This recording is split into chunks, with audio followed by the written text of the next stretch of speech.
وعلى آله وأصحابه أجمعين. أما بعد فأعوذ بالله من الشيطان الرجيم. بسم الله الرحمن الرحيم.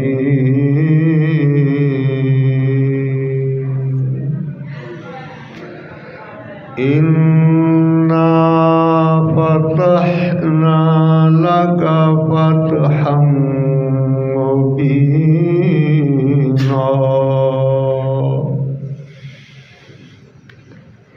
صدق الله العظيم.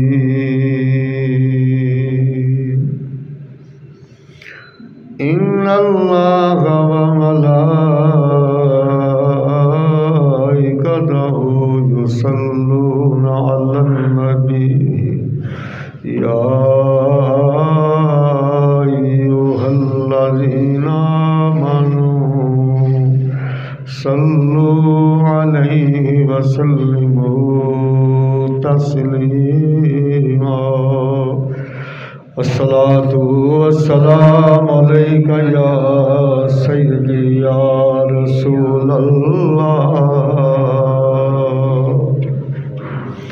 وعلى آلك وصحابك يا سيدي يا حبيب الله. الصلاة والسلام عليك يا سيدي يا نبي الله وعلى آلك وصحبك يا سيدي يا نور الله. کیسے سمجھیں گے تیری شان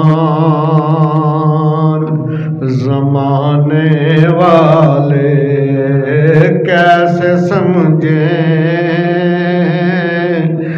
گے تیری شان زمانے والے. خود مٹیں گے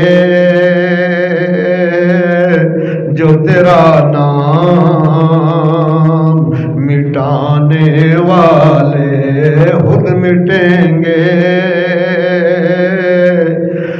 جو تیرا نام مٹانے والے.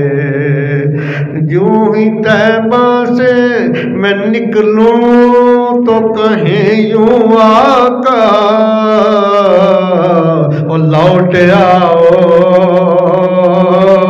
اے میرے شہر سے جانے والے.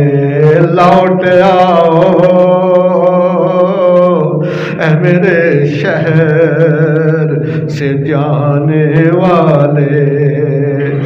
زیر مدفن بھی تیری دید سے پایا ہے سکون، تیرا احسان میری قبر میں آنے والے، تیرا احسان میری قبر میں آنے والے.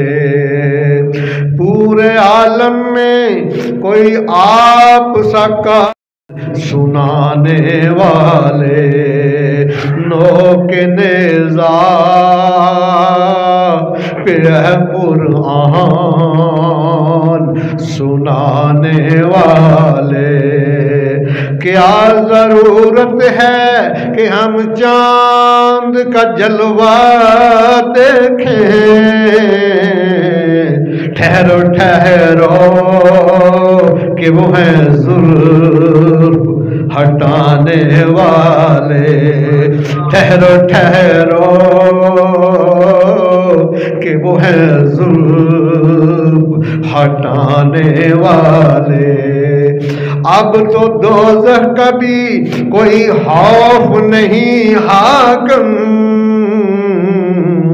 آ گئے ہم کو جہنم سے بچانے والے. یہ مبالغہ میری نہیں، یہ صحیح بخاری کی حدیث ہے.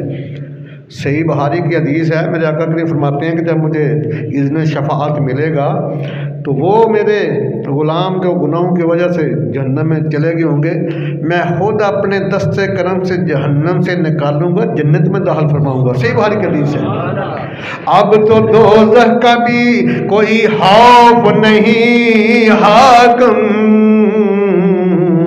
آ گئے ہم کو جہنم سے بچانے والے. کیسے سمجھے کہ تیری شان زمانے والے، خود مٹیں گے جو تیرا نام مٹانے والے.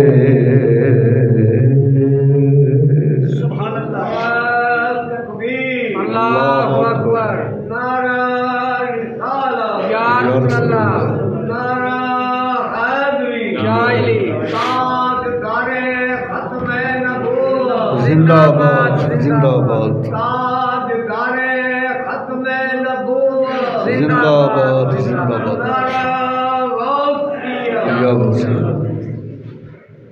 اللہ سبحانہ کی حمد و ثنا کے بعد اللہ سبحانہ کے بڑے لاڈلے بڑے پیارے سیدہ آمنہ سلام علیہا کے آنکھوں کے تارے،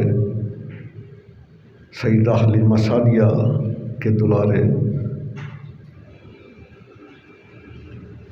احمد مجتبی محمد مصطفیٰ سید الانبیاء امام الانبیاء خطیب الانبیاء سردار الانبیاء شہنشاہ الانبیاء سیدہ آمنہ سلام اللہ علیہا در یتیم شفیع المسلمین، ہم سب کے دلوں کی تسکین، حضور رحمت للعالمین علیہ تحیۃ و تسلیم کی بارگاہ قدسیہ میں ہدیہ درود و سلام عرض کیا. چند اشعار بے مثل محبوب کی بے مثل ذات کی نثر. تو سامعین ذی وقار، آج چونکہ 9 رمضان المبارک 1444 ہجری ہے اور 10 رمضان 8 ہجری کو مکہ المکرمہ کی فتح ہوئی تھی. آج فتح مکہ کے موقع کے اوپر گفتگو کریں گے. آج کا موضوع ہمارا جو ہے فتح مکہ. تو جو آیا مقدسہ میں نے تلاوت کرنے کا شرف حاصل کیا ہے، یہ 26واں پارہ ہے. سورہ کا نام بھی الفتح ہے اور پہلی آیا مقدسہ اِنَّا فَتَحْنَا لَكَ فَتْحًا مُبِينًا. بڑے کمال کے الفاظ ہیں. Surely we have granted you a clearly splendid victory. بے شک محبوب ہم نے آپ کے لیے، بے شک ہم نے آپ کی عظمت کے لیے آپ کو ایک عظیم و شان فتح عطا فرمائی. پریزنٹ پرفیکٹ ہے، فعل حال مکمل ہے. تو فتح و مبین سے مراد کیا ہے؟ یہ 10 رمضان المبارک جو ہے یہ اسلامی تاریخ میں عظمت بشریت کا دن ہے، اسلام کی شان و شوکت کا دن ہے، اسلام کی رفعت کا دن ہے، تکریم انسانیت کا دن ہے کہ اللہ سبحانہ نے اس دن اپنے محبوب کو فتح مکہ جیسی عظیم دولت سے نواز دیا. لیکن کچھ مفسرین نے کرام لکھتے ہیں کہ فتح مبین سے مراد جنگ بدر ہے، اس میں کوئی شک نہیں۔ اصل جو ہجرت ہے نا، ہجرت ہی فتح ہے۔ مکہ سے نکلنا جو ہے نا، وہ بھی بہت بڑی فتح ہے اسلام کی۔ کچھ مفسرین لکھتے ہیں کہ جنگ احد جو ہے وہ فتح مبین ہے، کچھ لکھتے ہیں کہ صلح حدیبیہ فتح مبین ہے، اس میں کوئی شک نہیں۔ فتح مکہ کا جو دروازہ کھلا ہے وہ صلح حدیبیہ سے کھلا ہے، لیکن حقیقت میں جو فتح مبین ہے، جس کے اوپر بہت زیادہ مفسرین اکرام پکٹ بھی ہے، میری بھی اپنی رائے یہی ہے کہ فتح مبین سے مراد یہ مکہ کی فتح جو ہے یہ ہے۔ دیکھیں نا کہ وہ شہر جو میرے کریم آقا کا وطن ہے، میرے آقا کے وطن سے پیارا کسی کا وطن ہو سکتا ہے؟ جو سوچے گا وہ ایمان سے نکل جائے گا۔ لیکن جب دیکھا کہ مکے والے اذانیں برداشت نہیں کرتے، تلاوت قرآن برداشت نہیں کرتے، تبلیغ اسلام کو برداشت نہیں کرتے، اتنے سخت حالات پیدا کر دیے، تو سرکار نے اپنے غلاموں کو حکم دے دیا، میرے غلاموں مکہ کو چھوڑ دو، میرے غلاموں۔ تو پتہ چلا کہ جب دین اسلام کے اوپر حملہ ہو، دین اسلام کی عظمت کی بات ہو تو وطن کو قربان کر دو، لیکن اسلام کو قربان نہ کرنا وطن کے اوپر، یہ بات ذہن میں رکھنا۔ مجھے بڑا دکھ ہوتا ہے، بڑا ظالم انسان تھا، میں نام ہی لیتا، معاف الپاک ہے انشاءاللہ، یہاں بھی طرف سے نشانہ عبرت بنانا، آگے جا کے بھی اللہ تعالیٰ سے بنائے گا۔ وہ ظالم جب اقتدار میں ہے تو نعرے اس نے یہ لگایا، سب سے پہلے پاکستان۔ کتنی غلیظ سوچ ہے انسان کی، سیکولر مائنڈڈ ہے نا، پتہ ہی نہیں ہے۔ چیف آف اسٹاف بن جانا کوئی بڑی بات نہیں ہے، دین کا عالم بننا سب سے بڑا کمال ہے۔ اس ظالم کو اتنا ہی نہیں پتا کہ آقا سے بڑھ کر پیارا وطن کس کا ہو سکتا ہے۔ جب آقا نے حکم دے دیا جب اسلام کی عظمت کی باری ہے تو وطن کو قربان کر دو، سب سے پہلے اسلام ہے، بعد میں پاکستان ہے۔ اس نے نعرہ یہ لگاتا تھا، سب سے پہلے پاکستان، استغفر اللہ۔ تو آقا کریم نے بتایا، فرمایا کہ صحابہ اسلام کے پودے کو اب خون کی ابیاری کی ضرورت ہے، وطن قربان کر دو۔ تو آج کیا ہوتا ہے؟ آج تو معمولی زمین کے قطع کے اوپر وطن جو اسلام کو قربان کر دیا جاتا ہے، باہر لوگ جاتے ہیں قادیانی ہو جاتے ہیں چند ٹکوں کے لیے، چھوٹی سی نوکری کے لیے ظالم اسلام کو قربان کرتے ہیں۔ جب سر معاشر پوچھیں گے بلا کے سامنے، کیا جو آپ کو جرم دو گے تم خدا کے سامنے؟ حکم یہ ہے کہ اسلام کی خاطر ملک کو قربان کر دو، لیکن یہ تو چھوٹی چھوٹی نوکری کے لیے اسلام کو قربان کر دیتے ہیں۔ یہ چاپلوسی کرتے ہوئے ایم پیز کی، یہ اپنے اسلام کو قربان کر دیتے ہیں۔ استغفر اللہ۔ کچھ لوگ زکوٰۃ سے بچنے کے لیے یکم رمضان سے پہلے وہ بھی اسلام کو قربان کر دیتے ہیں، مسلک کی اور لے جاتے ہیں۔ الدنیا سجن المومن و جنت الکافر، یہ میرے آقا کریم کا بڑا کمال کا فروغ شان ہے کہ this world is cage for the believer and paradise for the in believers. ایمان والے کے لیے یہ دنیا جو ہے وہ قید خانہ ہے، کافر کے لیے جنت ہے، اسے آگے جا کے کچھ نہیں ملنا۔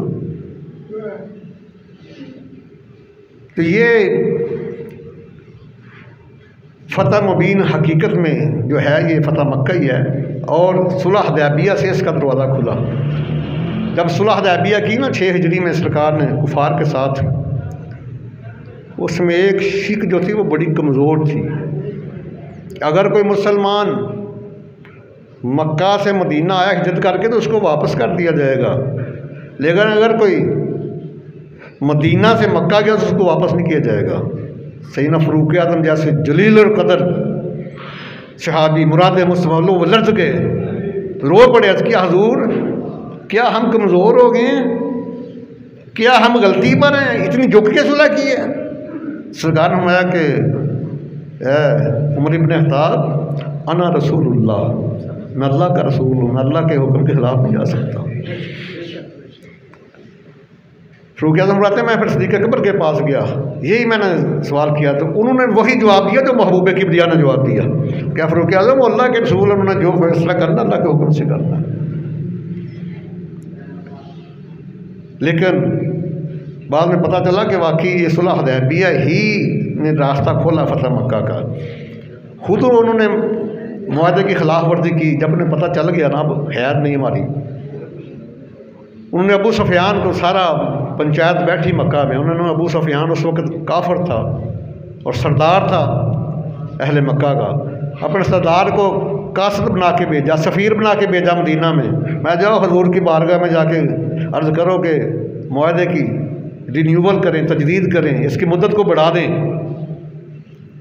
ابو سفیان کہتا ہے جب میں آیا نا مکہ سے مدینہ تو آپ کی جو بیٹی ہے سیدہ ام حبیبہ سلام علیہا، وہ ہماری امی جان ہے، ام المومنین ہے، آقا کریم کی زوجہ محترم ہے، اس نے کہا کہ چلو 8 سال بعد آیا ہوں، پہلے بیٹی کے گھر جاتا ہوں، وہاں محبوب کبریا سے بھی ملاقات ہو جائے گی تو میرا کام آسان ہو جائے گا۔ اب دیکھو ذرا جذبہ ایمانی۔ ابو سفیان کہتا جب میں آیا مکہ سے مدینہ تو میں سیدھا اپنی بیٹی سیدہ ام حبیبہ کے گھر گیا، حجرہ مبارک میں گیا تو نبی علیہ السلام حجرہ مبارک میں تشریف فرما رہی ہیں، وہ لشکر اسلام کو جو ہیں وہ ہدایت دے رہے ہیں، 10,000 کا لشکر تیار کیا اور فتح مکہ کے لیے۔ کہتا میں بڑا خوش تھا میری بیٹی استقبال کرے گی، 8 سال بعد میں آیا ہوں، لیکن جو ہی میں حجرے میں گیا نا میری بیٹی نے مجھے دیکھا تو اس نے کوئی خوشی کا اظہار نہیں کیا، کوئی استقبال نہیں کیا، بلکہ جب میں بستر پر بیٹھنے لگا نا تو اس نے کہا خبردار، یہ اللہ کے رسول کا بستر ہے، یہ رسول پاک کا پاک بستر ہے، تم اس کے اوپر نہیں بیٹھ سکتے، بستر کو لپیٹ دیا۔ ابو سفیان کہتا ہے میں نے کہا بیٹی کیا ہو گیا، میں تیرا باپ ہوں، میں باپ ہو لیکن تم ناپاک ہو، تم اللہ رسول کے دشمن ہو، جس بستر کے اوپر رسول خدا بیٹھے اس کے اوپر دشمن خدا نہیں بیٹھ سکتا۔ ابو سفیان کہتا ہے مجھے بڑی تکلیف ہوئی، میں ناراض ہو کے چلا گیا، لیکن بیٹی نے بتا دیا کہ روٹھتی ہے خدائی تو روٹھے، روٹھتی ہے خدائی تو روٹھے، میرا رشتہ نبی سے نہ ٹوٹے، دیکھ دیوانے پیارے نبی کے، عشق ہے یہ تماشا نہیں ہے، دیکھ دیوانے پیارے نبی کے، عشق ہے یہ تماشا نہیں ہے۔ اور یہاں ایک اور بھی عاشق کا کلم وجد میں آ گیا، کہتا کہ محمد کی محبت دین حق کی شرط اول ہے، محمد کی محبت دین حق کی شرط اول ہے، اسی میں ہو اگر حامی تو سب کچھ نامکمل ہے، محمد کی غلامی سند ہے آزاد ہونے کی، خدا کے دامنے توحید میں آباد ہونے کی، خدا کے دامنے توحید میں آباد ہونے کی۔ جب ناراض ہو کے چلا گیا نا بیٹی کے گھر سے تو سیدھا مسجد نبوی میں پہنچا تو وہاں سرکار صحابہ کرام کو اپنے دیدار سے مستفید فرما رہے ہیں۔ یہ بھی گیا، عرض کیا حضور جب صلح حدیبیہ کا معاہدہ ہوا تو میں غیر حضرت میں موجود نہیں تھا، اس لیے میں آیا ہوں چونکہ میں سردار ہوں اہل مکہ کا، تو میں آیا حضور مہربانی فرمائیں اس کی رینیول کر دیں، تجدید کر دیں اور اس کی مدت میں اضافہ فرما دیں۔ تو میرے آقا علیہ الصلوۃ والسلام نے فرمایا کہ کیا تم اس لیے آئے ہو؟ عرض کیا ہاں حضور اس لیے آیا ہوں۔ میں کیا صلح حدیبیہ کی خلاف ورزی تم سے نہیں ہوئی؟ عرض کیا حضور ہم سے نہیں ہوئی، جھوٹ بول گیا، ہم سے نہیں ہوئی ہے۔ سرکار نے منہ پھیر لیا۔ اس کے بعد وہ سمجھ گیا میری اس بات سے ناراض ہوئی ہیں. وہ جاتا سیدنا صدیق اکبر رضی اللہ تعالیٰ کی بارگاہ میں عرض کیا حضور میری سفارش کریں محبوب کبریا کے آگے، اگر نہیں تو پھر ہمیں پناہ دیں، امان دیں. صدیق اکبر نے فرمایا کہ میری پناہ اللہ اور رسول کی پناہ کے تابع ہے. جواب دے دیا. فاروق اعظم کے پاس گیا ابو سفیان، انہوں نے بھی یہ الفاظ کہے، جواب دے دیا. اس کے بعد عثمان غنی کے پاس گیا، یہی جواب ملا. اس کے بعد پھر بڑے اعتماد کے ساتھ، بڑے وثوق کے ساتھ حضرت علی علیہ السلام کے پاس گیا. مولا کائنات نے بھی جواب دے دیا. واپس سے چلا گیا مکہ. تو میرے آقا علیہ السلام نے 10,000 کا لشکر تیار کیا ہوا ہے اور فرمایا کہ راز میں رکھنا، دن نہیں بتانا جب روانگی ہونی. اس لیے کہ اگر میں نے بتا دیا یہ جنگی راز تھا، اگر پہلے ان کو پتہ چل گیا مکہ والوں کو، وہ بھی لشکر نکالیں گے اور خون ریزی ہوگی. تو میں نہیں چاہتا کہ خون ریزی ہو، کیونکہ وہ بھی حرم ہے. تو میں نہیں چاہتا کہ حرمین طیبین میں جو ہے کسی قسم کی خون ریزی ہو. سیگا راز میں تیاری ہو رہی تھی، کسی وقت بھی حکم دینا تھا روانگی کا. لیکن ایک بدری صحابی ہیں، انہوں نے ایک قریش ہاشم کی کنیز تھی سائرہ، اس کو 10 دینار دیے. حاتب بن ابی بلتہ رضی اللہ تعالیٰ عنہ، یہ بدری صحابی ہیں. میں کہ یہ میرا خط لے جا کے اہل مکہ کو دینا. اور خط میں لکھا تھا کہ ایک وہ لشکر تمہارے پر حملہ کرنے آ رہا ہے جو سیلاب کی طرح رات کی مانند ہے. اور آگے لکھا کہ اگر اکیلے بھی اللہ کے محبوب حملہ کرتے تو پھر بھی اللہ ان کی مدد کے اوپر کافی ہے. یہ ہاتھ اسے دے دیا. وہ راستہ بدل کے چھپتی چھپاتی پگڈنڈیوں سے اونٹ کے اوپر جا رہی ہے. اور نبی غیب داں نے جب دیکھا نا نگاہ نبوت سے، فرمایا حضرت علی علیہ السلام کو بلایا، زبیر بن عوام کو بلایا، حضرت مقداد بن اسود رضی اللہ تعالیٰ عنہ تمام کو بلایا، 3 کو. میں کہ جاؤ روضہ خاخ ایک جگہ ہے، وہاں ایک عورت ملے گی، اونٹنی کے اوپر سوار ہوگی، اس کے پاس خط ہے وہ لے کر آنا ہے. اب تینوں صحابہ تیز ترین گھوڑوں کے اوپر سوار ہو کے گئے روضہ خاخ کے اوپر. اس کو تینوں آگے کھڑے ہو کے جا کے، نوجوان کنیز اس کے سامنے کھڑے ہو کے، لیکن نگاہیں نیچے ہیں. یہ تربیت مصطفیٰ ہے. علامہ اقبال یہاں بڑا رہے، آپ فرماتے ہیں کہ دل سے کہہ بھی دیا مسلمان تو کیا حاصل،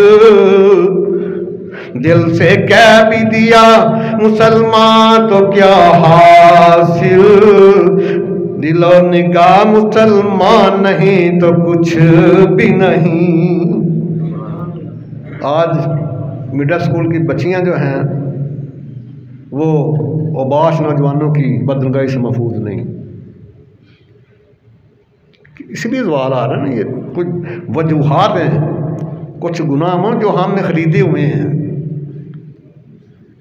اس کے بعد حضرت علی علیہ السلام نے فرمایا وہ ہاتھ نکال دے. وہ بڑی تیز تراسوں سے چیخنا چلانا شروع کر دی. اس نے کہا کہ تم مجھے اکیلی دیکھ کر لوٹنا چاہتے ہو، دست درازی کرنا چاہتے ہو. مولا کائنات نے فرمایا کہ تو جھوٹ بول رہی ہے، جس ہستی نے ہمیں بھیجا وہ جھوٹ بولنے سے پاک ہے. ما کان علی نبی ان یغل، کسی نبی کی یہ شان نہیں اس سے گناہ سرزد ہو. دونوں ہستیاں معصوم ہے کائنات میں، انبیاء کی ذات معصوم ہے اور فرشتوں کی ذات معصوم ہے. باقی جس کو چاہے اللہ محفوظ رکھے، محفوظ عن الخطا بنا، لیکن معصوم عن الخطا صرف انبیاء کی ذات ہے اور فرشتوں کی ذات ہے. اس نے بڑا چیخا چلا. دوبارہ اس نے یہ شور کیا کہ یہ مجھے لوٹنا چاہتے ہیں، میرے اوپر دست درازی کرنا چاہتے ہیں، میں اکیلی ہوں. مطلب ہاں روز شور کیا. مولا کائنات نے تلوار نکالی نیام سے. میں تیرے ٹکڑے کر دوں گا ورنہ خط میرے والے کر. جب تلوار دیکھی لرز گئی. اپنی یہ اس نے مینٹیاں بنائی، اس میں سے وہ چھپایا ہوا تھا خط نکالا دے دیا. چلی اللہ میں تمہیں پہلے نہیں کہا تم جھوٹ بول رہی ہو، جن کے ہم غلام ہیں وہ جھوٹ بولنے سے پاک ہے. ہاتھ لے کر آئے، سرکار کو دیا. سرکار نے